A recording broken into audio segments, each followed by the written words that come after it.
नमस्कार, प्रणाम। कहानी विद जगत किशोर बड़थल में आप सभी का स्वागत है। आज मैं आपको सुनाने वाला हूं डांडा नागराजा की कहानी। डांडा नागराजा पौड़ी गढ़वाल का प्रसिद्ध मंदिर जो कि विष्णु भगवान को समर्पित है। यहां पर इस समय इस वक्त बहुत सारी सुविधाएं मौजूद हैं। यहाँ पर पानी भी है, यहाँ पर रहने की सुविधाएं भी हैं, यहाँ पर आपको खाना पीना भी मिलेगा और यहाँ एक भव्य रास्ता भी है जो जाने तक है और इस मंदिर के बहुत नजदीक तक सड़क मार्ग से भी आप पहुंच सकते हैं। लेकिन हाँ, एक दौर वो भी था जब यहाँ पहुंचने का कोई रास्ता नहीं था। जहां तक ये मुख्य मार्ग जाता था वहां से लेके मंदिर तक पहुंचने में बड़ी हालत बुरी होती थी, क्योंकि वहां कोई रास्ता नहीं था। पूरा चट्टानी जो क्षेत्र था वो था और लोग झाड़ियां पकड़ पकड़ कर वहां जाते थे। लेकिन हाँ, आस्था और विश्वास के आगे रास्ते की जरूरत नहीं पड़ती। अगर आस्था है, विश्वास है, आप वहां भी पहुंच जाएंगे जहां पहुंच नहीं सकते। और यही कारण है कि डांडा नागराजा हमारे इस पूरे क्षेत्र का एक प्रसिद्ध मंदिर है जहां पर लोगों की आस्था जुड़ी हुई है। मैं भी बचपने में अपने माँ बाप के साथ वहां कई बार गया हूं। तब वहां रास्ता नहीं था, लेकिन हाँ, एक भेली चढ़ती है जो नागराज को बड़ी पसंद है। आपने भी शायद चढ़ाई हो और अपनी मनोकामना मांगी जरूर होगी। हम लोग मेलों में तो जाते हैं, लेकिन हमें उस मेलों के बारे में बहुत ज्यादा पता नहीं होता या मंदिरों के बारे में बहुत ज्यादा जानकारी होती नहीं है कि ये मंदिर यहां पर स्थापित हुए क्यों। आपने देखा, वो एक ऐसी चोटी है जहां से सुदूर क्षेत्र दिखाई देता है, बिल्कुल टॉप है। वहां बांज के पेड़ हैं, उन्हीं बांजों के पेड़ के नीचे हमारे नागराज स्थापित हैं। कहते हैं कि उसी चोटी के नीचे एक गांव था, लसेरा तल्ला, गढ़वाल से वो पट्टी है। वहां लसेरा, जो तल्ला रसेरा है, वहां है। वहां एक सरपंच हुआ करते थे। उनकी बहुत सारी गायें थी। उनमें से एक गाय उन्हें बड़ी पसंद थी। वो दूध भी उन्हें बहुत ज्यादा देती थी। कुछ समय बाद उस गाय का दूध आधा हो गया। पहले उन्होंने इस पर ध्यान नहीं दिया, लेकिन जब उन्हें लगा कि मेरी गाय तो बहुत दूध देती थी, अभी आधा दे रही है, और जैसे जैसे समय बीता गाय ने घर में दूध देना बंद कर दिया। जबकि उन्हें पता था कि गाय पे दूध तो है। गाय जो चरने जाती थी वो इसी पहाड़ी, इसी चोटी की तरफ आती थी और नित्य आती थी। जो सरपंच जी थे, उन्हें लगा कि शायद कोई ऐसा है जो ऊपर जंगल में जाकर मेरी गाय का दूध दूह लेता है। उन्होंने इस पर नजर भी रखने की कोशिश करी, लेकिन वो पता नहीं कर पाए। फिर उन्हें लगा कि यार इधर कुछ है, तो उन्होंने गाय का रास्ता बदलने की कोशिश करी। वो दूसरे जंगल की तरफ गाय को भेजने लगे, लेकिन ऐसा हुआ नहीं। गाय भाग कर जाती और इसी चोटी पर आ जाती जहां वर्तमान में मंदिर है।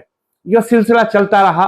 सरपंच जी ने बहुत कुछ ऐसा किया जो उन्हें करना नहीं चाहिए था, या अपनी गाय का दूध लेने के लिए उन्होंने बहुत सारे यत्न भी किए, प्रयत्न भी किए।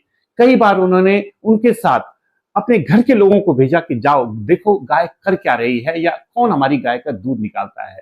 लेकिन एक वक्त ऐसा आता जब या तो जो ग्वेर थे वो सो जाते थे, या वो ऐसी जगह चले जाते थे कि जब गाय उन्हें दिखती नहीं थी कि गाय गई कहां है। सरपंच जी का गुस्सा बढ़ता रहा। उन्हें लगा कि कुछ तो गड़बड़ है, कुछ तो ऐसा हो रहा है जो उन्हें पता नहीं चल पा रहा है। एक दिन उन्होंने गाय को बांध दिया। उन्होंने गाय को जंगल नहीं छोड़ा। दोपहर में जब सरपंच जी सो रहे थे तो गाय का वो किल्ले वो टूट गए और गाय भागकर वहीं चली गई जहां वो जाती थी।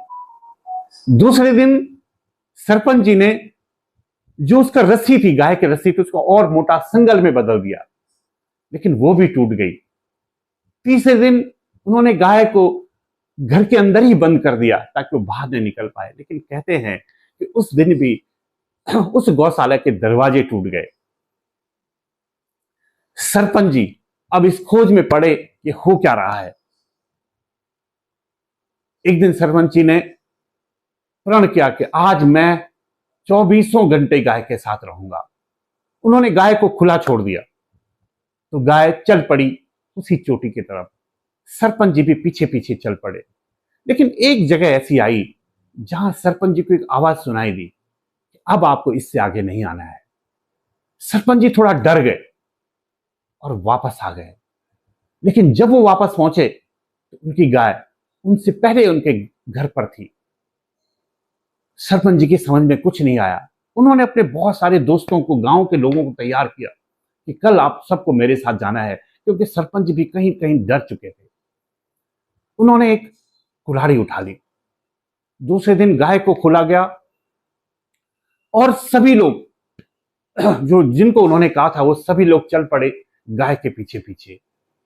एक जगह ऐसी आई, इसी चोटी पर, जहां पहुंचना वैसे मुश्किल था, लेकिन गाय वहां पहुंच गई। सरपंच जी और उनके साथी दूर से सब कुछ देख रहे थे कि होता क्या है।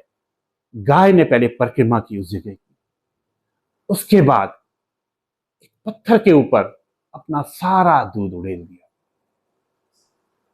यह सब सरपंच जी और गांव वाले सब देख रहे थे। वे बड़े भ्रमित थे कि ऐसा क्या है इस पत्थर में कि गाय ने दूध उड़ेल दिया। उस दिन सभी लोग वापस आ गए, क्योंकि किसी को कुछ भी समझ में नहीं आया। जब वो घर पहुंचे तो गाय फिर अपने स्थान पर थी। सरपंच जी का क्रोध बढ़ गया। उनकी बुद्धि ने विकराल रूप धारण कर दिया। वो दूसरे दिन स्वयं चल पड़े गाय के साथ। तब उन्होंने किसी को नहीं कहा, लेकिन हां, गांव में बहुत सारी बातें होने लगी। कोई कहता कि हां, मैंने भी गाय को कई बार उस पत्थर में दूध उड़ेलते देखा। वह पूरे रात भर गांव में चर्चाओं का विषय रहा। लेकिन प्रधान जो सरपंच जी थे, उनका क्रोध आसमान छूता चला गया। उन्हें यह था कि गाय कहीं न कहीं उनकी इज्जत पर बन पड़ी है। वो दूसरे दिन उस गाय के पीछे अकेले चल पड़े और वहां तक पहुंच गए जहां पर वो गाय उस पत्थर को दूध डाल रही थी। उन्होंने अपनी कुल्हाड़ी को गाय की तरफ दे मारा। कहते हैं वो कुल्हाड़ी गाय पर तो नहीं लगी, लेकिन हां, उस पत्थर पर लगी और वहां पर एक बड़ा सा नाग सामने आ गया। सरपंच जी ने जब वो सांप देखा, उनके होश उड़ गए। उन्हें अपनी गलती का एहसास हुआ। उन्होंने प्रणाम तो किया, लेकिन बहुत डर कर। उनकी समझ में कुछ नहीं आया। उन्हें लगा कि हां, मुझसे कुछ भूल गई है, मेरी बुद्धि भ्रम हो गया था, मति भ्रम हो गया था, जो उनसे ऐसा कृत्य हुआ। उन्होंने प्रणाम किया, क्षमा याचना करी और घर आए। ये बात सभी को बताई। गाय भी अपने किले पे आ चुकी थी, लेकिन तब गाय सरपंच को चुप नहीं रही थी।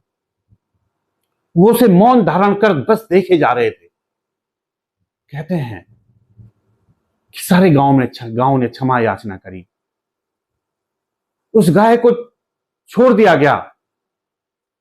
उस जगह का पूजन भी शुरू हुआ, लेकिन धीरे धीरे जो तल्ला लसेरा है वह विलुप्त होता चला गया। आज वहां पर भव्य मंदिर है। लसेरा गांव के लोग वहां पूजा अर्चना भी करते हैं। बहुत बड़ा मेला लगता है। दूर देश से लोग आते हैं। नागराज वहां विराजमान है, क्योंकि वो जगह उनकी थी। उन्होंने उस जगह पर अपने लिए स्वयं स्थान बनाया था। जय डांडा नागराज की। अवश्य जाइएगा। और नागराज, हो सकता है अच्छे भाव से जाएंगे तो नागराज आपको भी दर्शन दे। जरूर जाइएगा अपने इन देवी देवताओं के पास। ये भी तो चाहते हैं कि उनके भक्त उन तक पहुंचे। इसीलिए उन्होंने अपने लिए जगह बनाई है कि वो अपने भक्तों को मिल सके, उनकी मनोकामना पूर्ण कर सके। बस आपका भाव कैसा है, ये बड़ा महत्वपूर्ण है। मेरी और कहानी कैसे लगी, कृपया लाइक, कमेंट और शेयर के माध्यम से जरूर बताइए। और साथ ही साथ मेरे चैनल कहानी विद जगत किशोर बड़थवाल को सब्सक्राइब करना न भूलिएगा। तब तक के लिए आप सबको बहुत बहुत प्रणाम।